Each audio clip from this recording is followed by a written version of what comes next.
um outro problema pelo canal de crédito. Então, são vários choques negativos, tanto pelo lado da oferta como pelo lado da demanda, ocorrendo ao mesmo tempo na economia brasileira e na economia mundial. Porque o que está acontecendo aqui está acontecendo em outras partes do mundo. Teve um outro choque ainda, que é como a renda do resto do mundo caiu, o valor das exportações e a quantidade exportada pelo Brasil vai tender a cair também, porque a demanda do resto do mundo caiu. Então é mais um choque negativo. Também pelo lado da demanda isso. Ora, dada a magnitude brutal desses choques e a quantidade de choques, é natural que o governo vai ter que fazer alguns ajustes. Então, qual é a nossa estratégia? Primeiro, é preservar o pilar macrofiscal da economia. Qual é o pilar macrofiscal da economia? É o teto dos gastos. Então, o teto dos gastos, aquilo que dá a solvência da economia no longo prazo, está mantido. Agora, dada a magnitude dos choques, infelizmente, a situação do déficit primário vai piorar. Então, o déficit primário aumenta, mas aumenta apenas esse ano. Nós já estamos aqui anunciando um conjunto robusto de medidas para combater a crise. Agora, as medidas todas, sem exceção, duram 3, 6 ou 9 meses. Por quê? O choque é transitório, então as medidas de combate ao choque também são transitórias. Por que isso é importante? Porque sinaliza para todo o mercado que todas as medidas de impacto fiscal terminam até o final desse ano. Ou seja, tão logo passe a pandemia, nós vamos retomar a estratégia de reformas para o mercado, gerando o quê? Insistindo numa trajetória que já estava dando certo.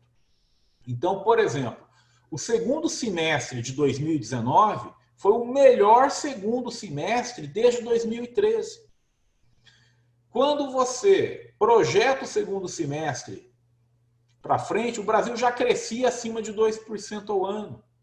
Então, vários indicadores econômicos estavam muito positivos. Por exemplo, dados do Tesouro Nacional de janeiro de 2020 indicam que, graças às reformas que nós fizemos em 2019, que possibilitaram a redução na taxa de juros, o Tesouro Nacional iria economizar 419 bilhões de reais em 4 anos com pagamento de juros.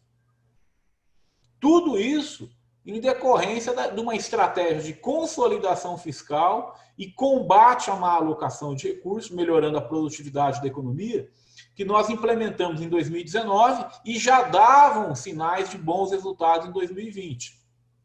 Bom, infelizmente aconteceu essa pandemia, um desastre. Você vê, mais de, se eu não me engano, já passou de 4 mil, 5 mil o número de vítimas. Uma tragédia humanitária, não só no Brasil, como em todo o mundo. E dada a magnitude, de novo, o objetivo da política econômica é salvar vidas, empregos e empresas, ou seja, manter a estrutura produtiva funcionando para o momento da retomada. Nesse sentido, nós usamos o seguinte conjunto de medidas. Nós podemos dividir as nossas medidas em 5 conjuntos. Primeiro, transferência de recursos para a saúde. Não vão faltar recursos para a saúde. Isso foi feito. Segundo, transferência de rendas à população carente. Nós colocamos em prática o maior programa de transferência de renda da história brasileira.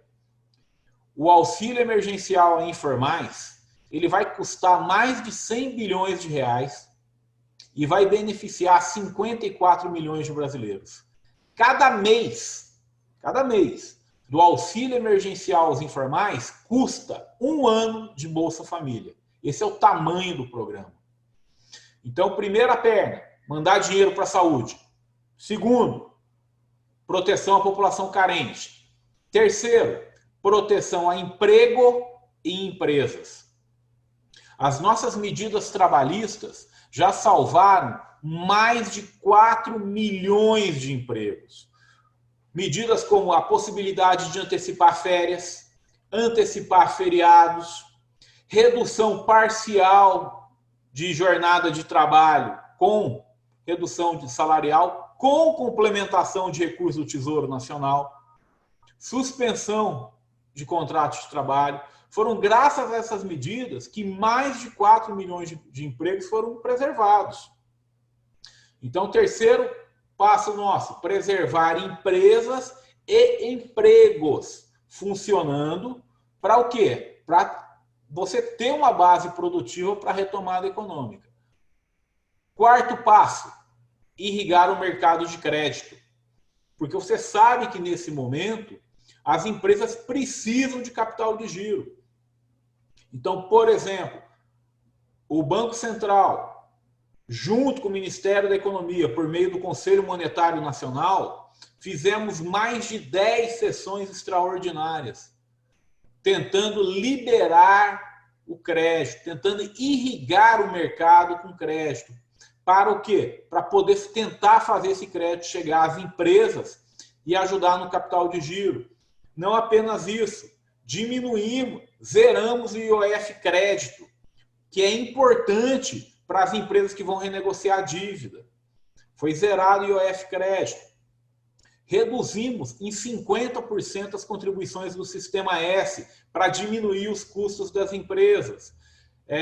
Diferimos o pagamento de vários impostos, ou seja, postergamos. As empresas vão passar um tempo sem pagar vários impostos. Para o quê? Para poder passar pela...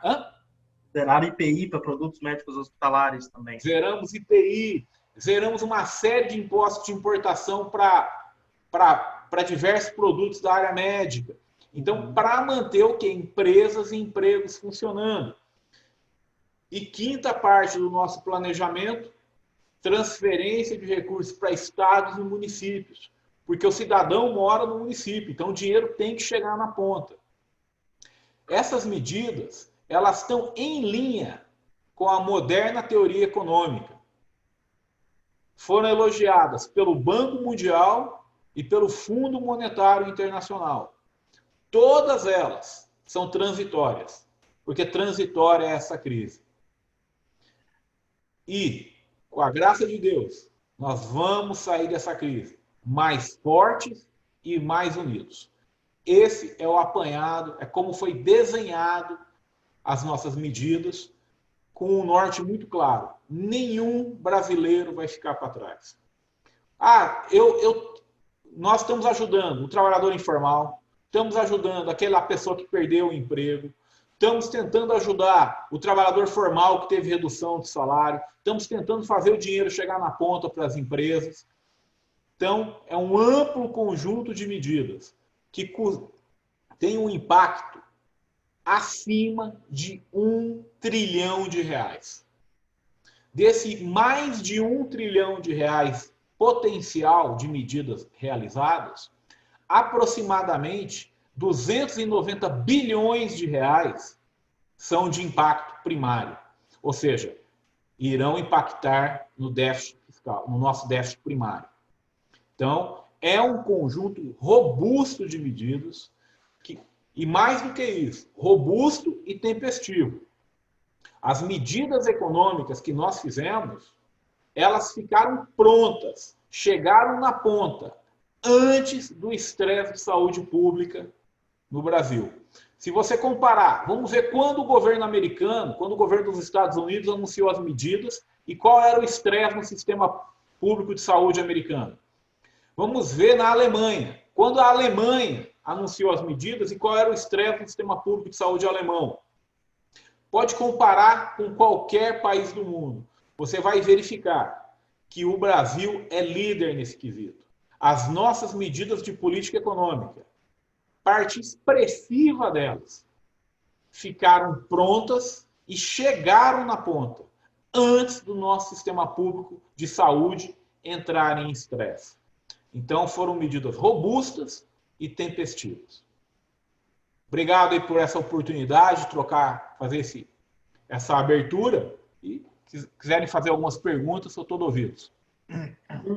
Acho que você colocou bem claro aí qual que é a conjuntura, o impacto desse choque e como ele afeta tanto a oferta e demanda agregada, né? E como as medidas em si, né, transferências de recursos para a saúde, de renda, manutenção do emprego, fazer o crédito transpassar para a economia real, né, e ajudar estados e municípios aí,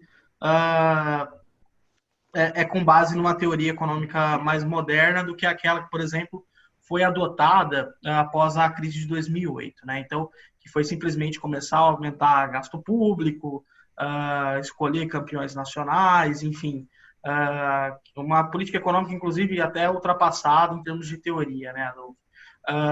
Eu acho legal puxar aqui que hoje é muito fácil a gente defender essas coisas, mas eu lembro que lá atrás a gente já tinha uma visão um pouco menos intervencionista da economia, né?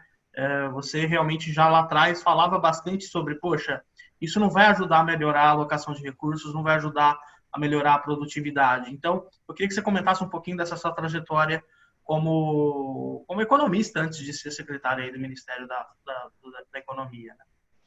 Bom, me formei com muito orgulho em 94 na UEL. Sou aluno da UEL, então deixo o meu grande abraço, uma dívida que eu tenho com essa universidade, que eu guardo no meu coração. Na época só tinha curso à noite, então eu entrei em 1990 e fiquei até 94 em Londrina. Sou de Londrina. Sempre trabalhava de manhã e à tarde e estudava à noite. Saí de Londrina, fui fazer o mestrado, fiz o doutorado, terminei meu doutorado com 28 anos de idade. Eu dou aula em mestrado, dou aula em universidade desde os 24, em curso de mestrado desde os 26, 27. Fui diretor da Universidade Católica de Brasília quando eu tinha 30 anos. Levou o doutorado para lá, né? Hã? Levou o doutorado, inclusive, para lá? Né? Tive a honra de começar os projetos do doutorado. Claro que muita gente ajudou, mas fui eu que comecei esse projeto. Depois fui para os Estados Unidos. Em 97 eu já tinha entrado como concursado do IPEA, né? Funcionário público do IPEA desde 97, mas pedi licença. E depois fui para os Estados Unidos, onde eu trabalhei em 2003, 2004. Eu tive no Alabama, o professor Walter Enders, quem conhece é uma referência em estatística, séries temporais. E depois, em 2005, 2006, 2006, 2007, eu fui professor da Universidade do Texas. Foi um momento muito importante da minha carreira, né? Não é fácil você conseguir ser professor de economia numa universidade americana. Eu sou autor de vários livros, né, de economia. Eu também sou autor de vários artigos técnicos, científicos, sobre política econômica, política fiscal, política monetária. Criei a Revista Brasileira de Economia de Empresas. Tenho bastante... Fui convidado pelo Japão, como você me falou, também fui convidado certa vez para dar palestras na Alemanha. E quando voltei ao Brasil, voltei ao Brasil em 2007, tenho ficado em pé, tenho trabalhado muito com a questão interna do Brasil. Me chamava muito a atenção os erros de política econômica do governo passado. Então, quem assistiu minhas palestras de 2008 a 2016 cansou de eu dizer, olha, 2008 a 2014, eu falava, 2015 vai ter uma crise enorme, não tem jeito. Você pode pegar no YouTube, você vai ver vídeos meus de 2012 dizendo que 2015 ia ter uma crise descomunal.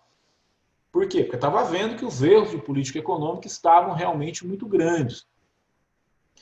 Depois, em 2011, entrei no curso de Direito, me formei em Direito também, onde eu gosto de estudar Direito Tributário, editei alguns livros sobre Direito Tributário. Basicamente, essa é a minha trajetória até chegar aqui como secretário de Política Econômica. Sabe por que eu pedi para você falar um pouco mais da sua trajetória? Assim, porque por mais que eu apresente aqui formalmente, a ideia é mostrar assim, para investidores em geral e para o público que está aqui, qual que é a sua base em termos de combate a crises, né? Então, quando você me fala que essas medidas que podem, sei lá, dependendo do contexto, colocarem como muito parecidas como aquela política econômica antiga, na verdade, elas vão ter um fim, e isso não descarta as reformas que o país tem que fazer ainda, né, Adolfo? Assim, eu acho que seu histórico, o histórico do ministro, e até o viés que o governo em geral tem, não está descartando que a gente vai ter que fazer ajuste fiscal, que nós vamos ter que fazer reformas estruturais, né? Eu queria comentar assim, um pouquinho mais sobre essas reformas, e é por isso que eu pedi para você passar toda essa sua base de formação. Não, perfeito. Olha só, nós não iremos cometer erros antigos. Então, na vida você pode errar. Fazer o quê? Acontece. Agora, erro antigo não. Nós não vamos insistir no que deu errado. Eu vejo algumas pessoas dizendo assim, esse governo na hora da crise virou keynesiano, está gastando. Não, não é isso. A ideia de se você olhar a teoria keynesiana, a ideia keynesiana é você usar o gasto público para gerar crescimento econômico, né? Isso não está sendo feito. O que nós estamos fazendo é manter a estrutura produtiva funcionando, dada a tremenda magnitude dessa crise. Não tem. Porque se a magnitude da crise fechar empresas, o que vai acontecer? Na hora da retomada não tem empresa. Resultado, aí que a crise vai ficar mais severa ainda. Então, vou dar alguns números para vocês aqui. Se nós pegarmos dados da PNAD contínua, domicílios que têm mais de 50% da renda dependente do setor informal, nesses domicílios, a queda estimada da renda é entre 70% e 80%. Isso quer dizer que uma família que ganhava R$2.000 vai passar a ganhar 600. Veja, isso é um tremendo choque negativo que desabou na economia. Se você não passar dinheiro para essa família, para ela aguentar 3 meses sem passar fome, na hora que acabar a crise, morreu a família. A mesma coisa, morreu a empresa.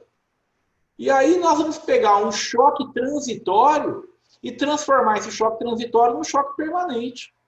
Isso não pode acontecer. As medidas de política econômica, elas estão desenhadas justamente para o período T+1. Ocorreu um choque em T+1 é a crise, em T+2 é a retomada da economia. O que nós precisamos fazer? Precisamos manter a estrutura produtiva da economia funcionando em T+1. Para o quê? Para que quando chegue em T+2 tenha uma base produtiva para liderar a retomada econômica. Agora, você colocou muito bem. As medidas não têm como objetivo gerar crescimento econômico. As medidas tomadas, elas têm como objetivo manter a base produtiva da economia funcionando nesse período de tremenda crise econômica.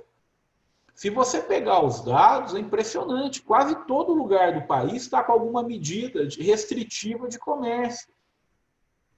Veja, aqui não vai nenhuma crítica a prefeitos ou a governadores. Acho que todo mundo quer o bem do país, todo mundo está querendo fazer o seu melhor. Eu estou só apenas analisando o impacto econômico. Veja, então é só para deixar isso claro, tá? É só uma questão. O impacto econômico dessas medidas de restrição à movimentação é muito grande. Se nós não passarmos dinheiro para empresas e famílias agora, o desastre vai ser gigante. Nós estaríamos transformando uma crise transitória numa crise permanente. Agora, vamos deixar claro aqui, existe o que é urgente e o que é importante. O que é urgente? Salvar vidas. Salvar vidas, empregos e empresas. Isso é urgente no momento. Então, esse é o nosso foco. Agora, tão logo passe essa pandemia, e a pandemia vai passar, nós precisamos retornar imediatamente à agenda de consolidação fiscal e combate à má alocação de recursos. Nós temos que avançar na agenda pró-mercado. Por quê? Porque é essa agenda pró-mercado que vai nos colocar no caminho da prosperidade. Consolidação fiscal, abertura econômica, privatizações, concessões, reforma tributária. Ora, uma série de reformas que são necessárias para recolocar o Brasil no caminho do crescimento sustentável, de crescimento de longo prazo. Ou, em outras palavras, para retomarmos o caminho da prosperidade. O governo já trabalha com alguma projeção de crescimento ou de impacto ainda esse ano no PIB, desemprego? Quais são as projeções em geral de vocês? Assim, antes da crise a gente estava projetando um crescimento aí superior a 2%, né? Mas devido a esse impacto em T, né? O que se acredita que vai acontecer no ano de 2020 diante dessas políticas econômicas que foram adotadas? Olha só, quando a gente volta a dezembro, vamos voltar a dezembro, as perspectivas para crescimento em 2020 eram excelentes. Havia um consenso que seria um crescimento acima de 2%. É claro que tinha gente colocando mais e gente colocando menos, mas havia um sólido consenso acima de 2%. Por quê? Porque você tinha aprovado uma reforma da Previdência. A maior reforma estrutural da história da Previdência. Você tinha aprovado uma reforma no FGTS, a maior reforma estrutural na história do FGTS. Você tinha aprovado uma cessão onerosa, que foi o maior leilão de petróleo da história do Brasil. Você sabia que isso tudo ia ter efeito ao longo de 2020. Você sabia, política monetária diz que redução nos juros leva de 6 a 9 meses para ter efeito no lado real da economia. O Banco Central começou a baixar os juros em junho e julho. Então você sabia que a redução de juros gerada pelo Banco Central ia começar a ter efeitos fortes na economia no segundo trimestre. Então, era um horizonte que mostrava um crescimento acima de 2%. Veio essa pandemia, é um tremendo de um choque estrutural na nossa economia. Esse choque estrutural, ele nos leva à crítica de Lucas. O que é a crítica de Lucas? Então, você tem vários modelos econométricos, estatísticos, mas você sabe o seguinte, quando o choque é muito grande na economia e ocorre uma quebra estrutural, os parâmetros da forma reduzida não servem mais para você fazer inferência de política econômica. Se, além disso, você falha em ter exogeneidade forte, você não pode mais usar os parâmetros para previsão. Então, trocando em miúdos o que eu falei de maneira técnica, os modelos anteriores à crise tiveram que ser adaptados. Os modelos estatísticos de antes da crise, eles não captam mais o que está acontecendo. Então, a Secretaria de Política Econômica, ela vai lançar os novos estimativas de crescimento econômico em 11 dias. Dia 11 de maio, nós vamos tornar público as nossas estimativas. Eu peço só um pouco de... Peço desculpas, mas eu não posso anunciar publicamente, nós estamos estimando ainda.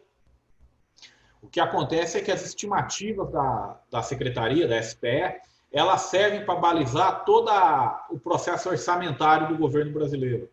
Então, quando você termina de estimar, você é obrigado, você começa todo um processo orçamentário, você precisa ajustar o orçamento da União, tanto para esse ano como para o ano que vem. Então, nós vamos estar anunciando isso dia 11 de maio. Agora, infelizmente, vai ser um PIB negativo, não há o que fazer. Repito, é um choque único na história dos últimos 100 anos. Provavelmente é o maior choque negativo da história brasileira em tempos de paz. Né? Em tempos de guerra é outra coisa, mas em tempos de paz é muito difícil você encontrar algo parecido com o que está acontecendo hoje. É importante você fazer um paralelo aqui.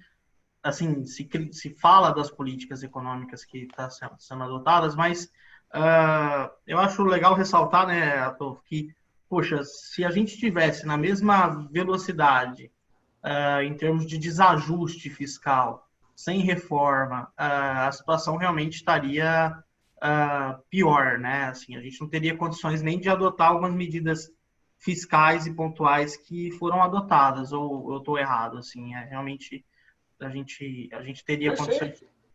Perfeito, tem nem o que falar. Rapaz, Se com as reformas que a gente fez, está difícil do jeito que está, sem as reformas, teria sido um desastre.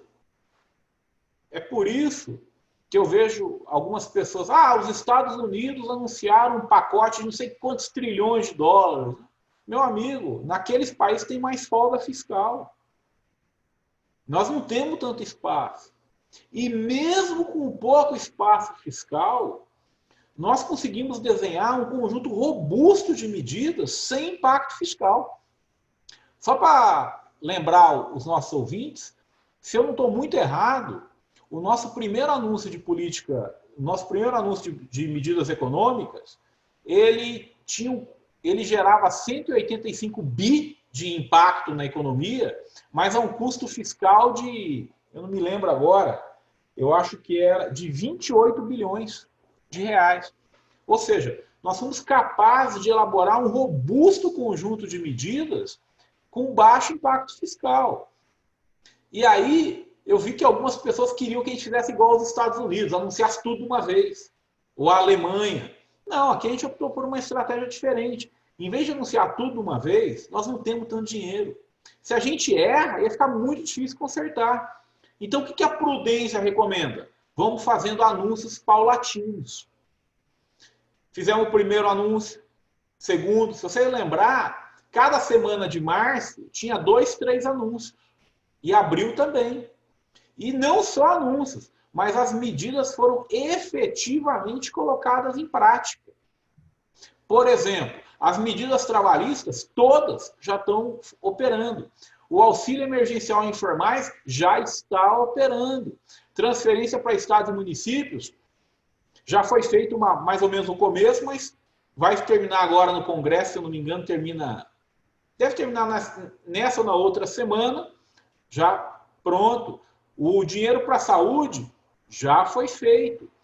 O FGTS, olha só, a medida do PIS/PASEP no FGTS, nós estamos liberando 36 bilhões de reais na economia com custo fiscal zero. Isso não é algo trivial. Mas o governo anterior tinha feito isso. Não tinha, não. Isso que nós fizemos é novo. Nós pegamos um fundo que estava completamente de lado, ali, meio fantasma, que era o PIS/PASEP de contas individuais até 1988. Nós tiramos esse dinheiro de tal maneira uma engenharia que todos os trabalhadores mantêm o direito, ninguém perdeu o direito, e ainda assim nós somos capazes de, quem sabe finanças vai entender melhor o que eu estou falando, mas por uma questão de maturidade, você sabe que tem mais liquidez aqui, menos liquidez ali. Com essa engenharia financeira econômica, nós conseguimos liberar 36 bilhões de reais na economia sem um único custo fiscal. Então, medidas robustas. E, de novo, preservando sempre o lado fiscal. Eu vou repetir aqui. O teto de gastos está mantido. Ele é o pilar macrofiscal da nossa economia. E tão logo passe essa pandemia, a agenda de reformas pró-mercado volta. Legal. Acho que é isso que não está ficando claro, sabia, Adolfo? Acho que o jeito que está sendo comunicado, até porque as medidas foram soltadas com uma certa prudência, né? Porque, enfim, não dá para soltar tudo de uma vez. Foi a opção que o governo fez. E, de certa forma, poxa, eu puxei a lista de medidas, né? De cada secretaria, de cada ministério, até da Receita, enfim. E não se vê realmente isso de forma clara, que nem está sendo explicado agora, e principalmente não se vê a mensagem de que ainda tem um compromisso fiscal lá para frente, e que essas medidas são pontuais, né? Não existe a possibilidade de nenhuma dessas medidas continuar depois desse prazo de 3, 6 meses ou no máximo 9 meses, né? Não. As medidas todas foram desenhadas, todas, sem exceção. As com impacto fiscal terminam até o final desse ano. Legal. Vou passar para as perguntas aqui. O senhor César, quais são as considerações para nós investidores de renda variável? Como nós podemos ajudar o país como investidores? Eu acho que é bom esclarecer que o investidor em questão, por mais que ele não saiba, né, ele já ajuda, né, financiando projetos, enfim, apostando em empresas e assim por diante. Se tem a visão no Brasil de que o investidor, o capital é estocado, né, mas não. Quanto mais desenvolvido o mercado de investimentos, mais desenvolvida é uma economia, né? O senhor Décio está perguntando, estão sendo feitos estudos de quanto tempo levará para a economia retornar à situação no início de 2020? Isso você já respondeu, né, Adolfo? Vai ser divulgado no dia 11 agora, as projeções em relação ao ano de 2020, né? Isso. Olha só, deixa eu pegar aqui o César, então. César, dado o cargo que eu ocupo, eu não posso fazer considerações sobre investimento, sobre renda variável, peço Por isso desculpas. que eu já meio que respondi, entendeu? Não posso falar. Como ajudar, eu acho que foi muito feliz. Acho que todo investidor ajuda. O simples fato dele confiar na economia para colocar o dinheiro dele ajuda. Agora, eu deixo uma mensagem a todos que estão nos ouvindo. Todos podem ajudar. Ninguém é pequeno demais.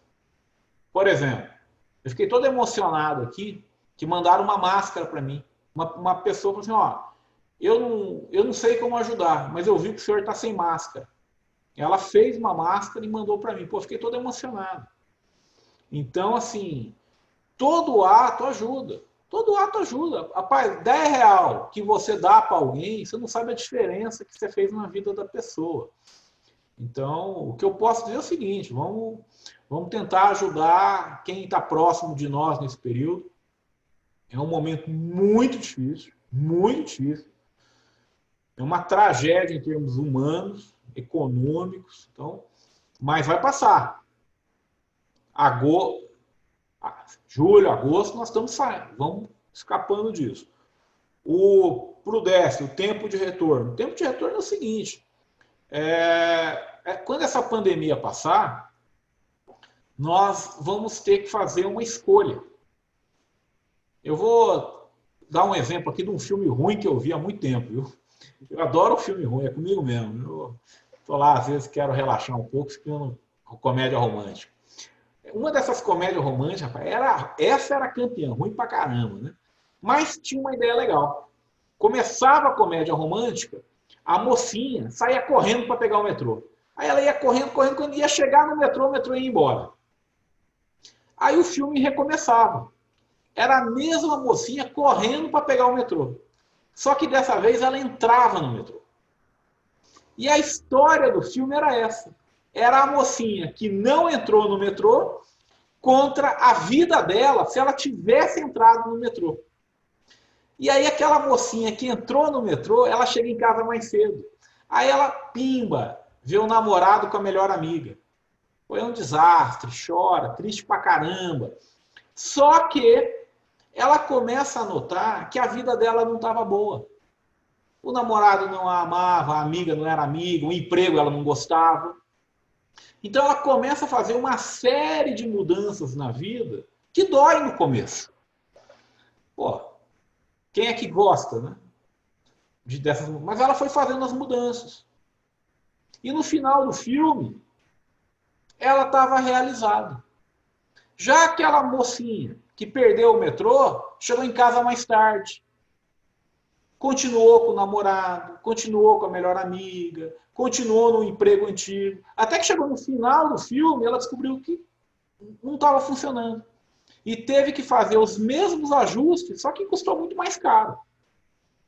É isso que eu convido meus amigos da Bravos Investimentos e todos que estão nos ouvindo e todo o Brasil. Nós vamos entrar no metrô ou vamos deixar o metrô embora? Nós vamos fazer as grandes reformas que o Brasil precisa e pagar por isso, porque existe um custo de fazer reformas, mas vamos preparar o caminho da prosperidade ou nós vamos continuar nos enganando e vamos continuar com essa crise. Porque sem reformas, nós vamos continuar num passo devagar. Essa crise, ela empobreceu o mundo inteiro. O mundo inteiro vai sair mais pobre e mais endividado dessa crise. E o Brasil não é exceção.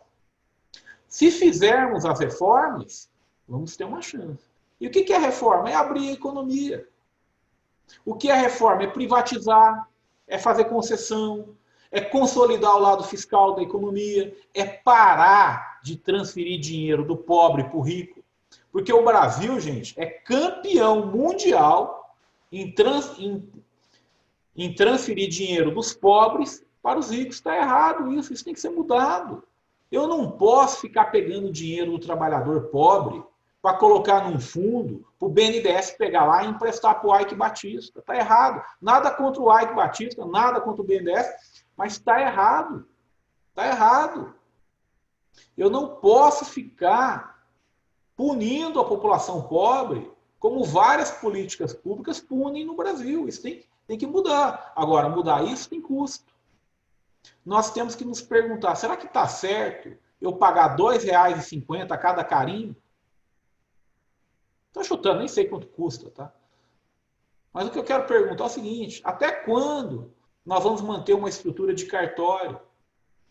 Porque isso afeta vários negócios que deixam de ser realizados, que é a burocracia brasileira. Vamos fazer outra pergunta aqui. Vocês acham normal uma carteira de motorista custar R$ 2.000? Alguém aqui acha isso normal? Que é o custo... Eu era pobre, cara. Eu vim de uma família de classe média alta, mas depois fiquei pobre pra cacete. Quem me conheceu na faculdade sabe disso. Cara, se eu tivesse que pagar R$ 2.000, eu não tinha como tirar a carteira de motorista. Na minha época, pô, era barato. Por acaso, nós estamos formando só campeão de Fórmula 1? O que aconteceu para aumentar tanto o custo assim? São lobbies. Nós temos que entrar definitivamente nesse metrô. Enfrentar os lobbies que transferem dinheiro dos pobres para os ricos. E esse é o caminho da prosperidade. Essa é a agenda pró-mercado que eu tenho muito orgulho de defender. Legal. Vamos para algumas mais perguntas aqui. Na sua visão, existe perspectiva para seguir cortando juros? Não sei se você pode responder isso. Não posso. Questões de juros, inflação, câmbio, eu não posso responder.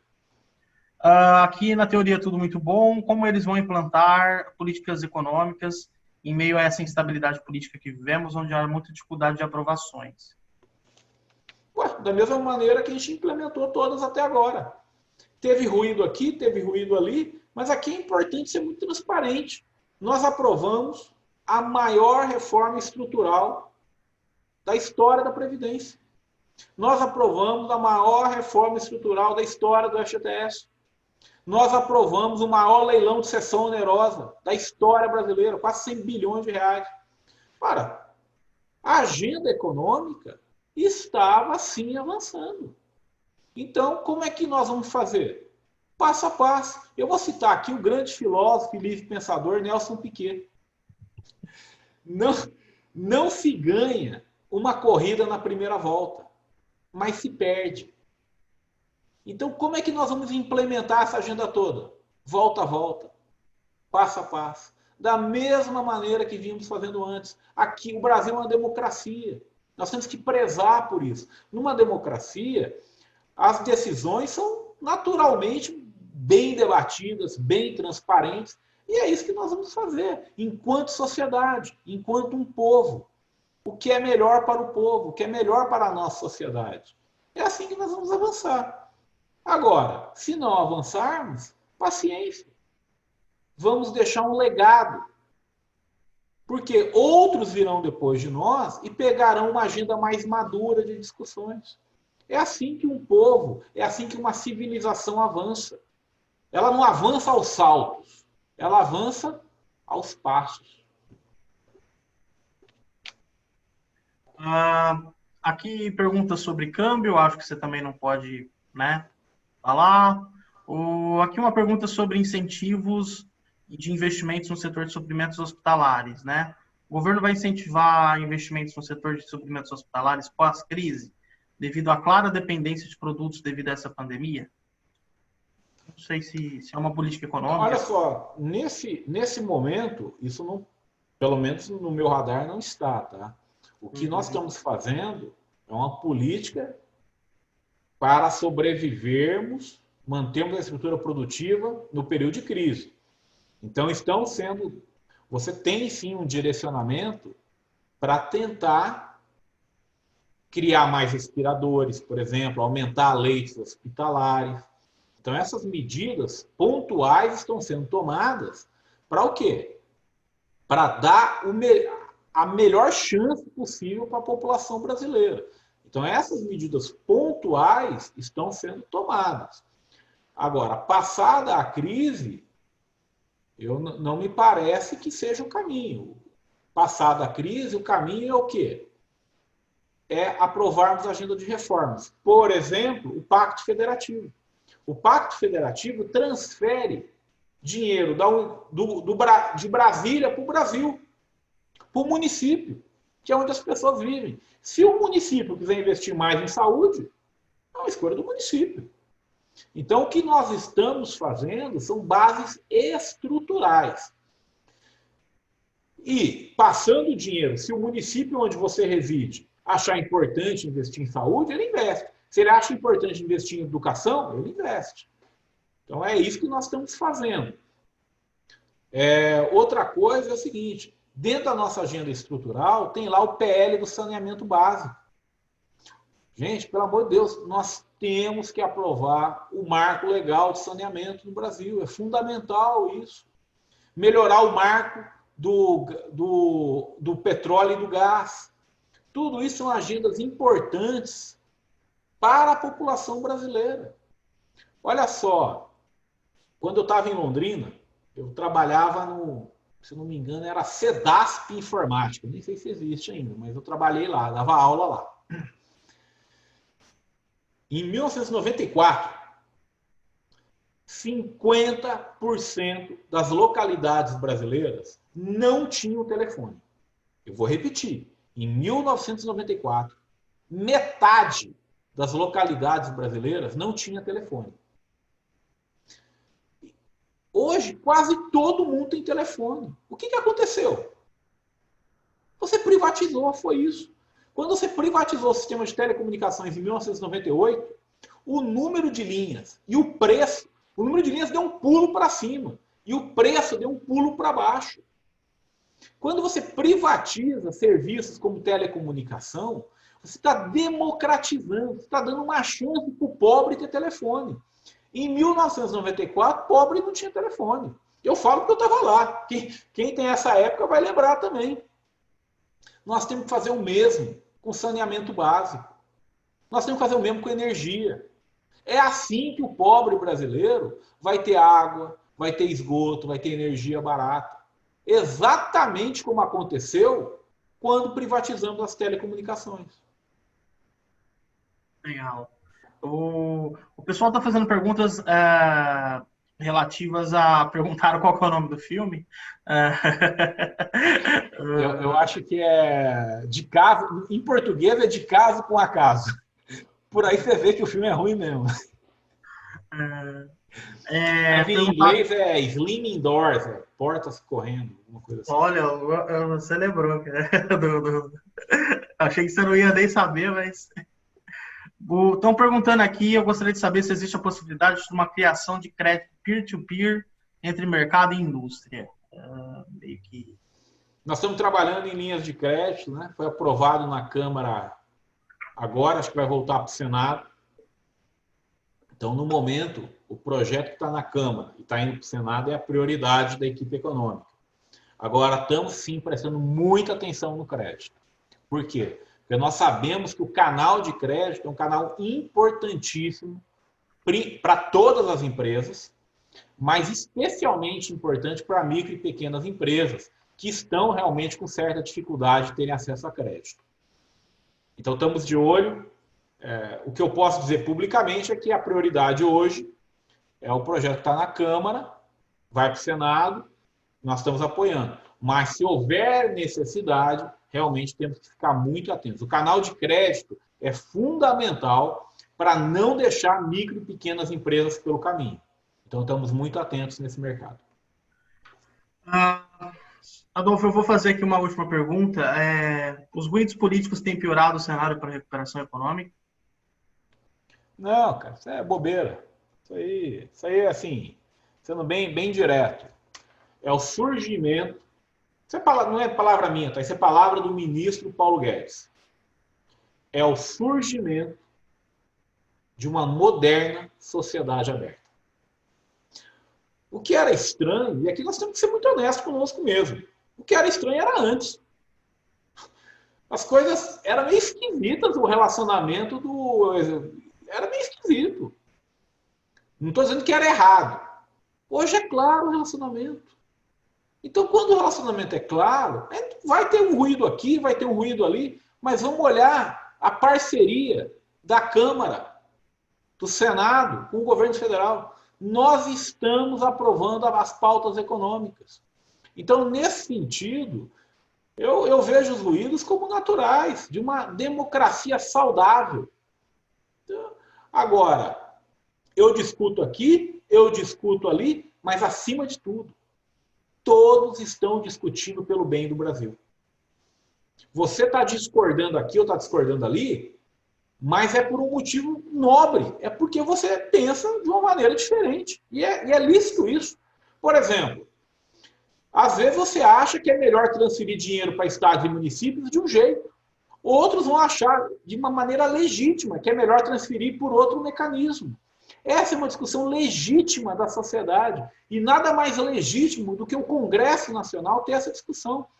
Então, eu vejo quem está um pouco mais longe do governo realmente assusta. Mas aqui está muito tranquilo. Nós temos a firme convicção que o Congresso Nacional é um parceiro do governo na agenda positiva, na agenda para melhorar o nosso país. Uma última pergunta que eu achei aqui interessante existe previsão do que fazer com os equipamentos dos hospitais de campanha? Será que esse investimento está perdido? Não, isso aí é... Quem está cuidando... Eu não vou saber responder de cabeça agora se quem está cuidando é o Ministério da Saúde ou... Estou falando a nível federal, tá? A nível estadual são os estados e municípios que estão cuidando. Uhum. A nível federal, você tem toda uma logística para isso ser reaproveitado.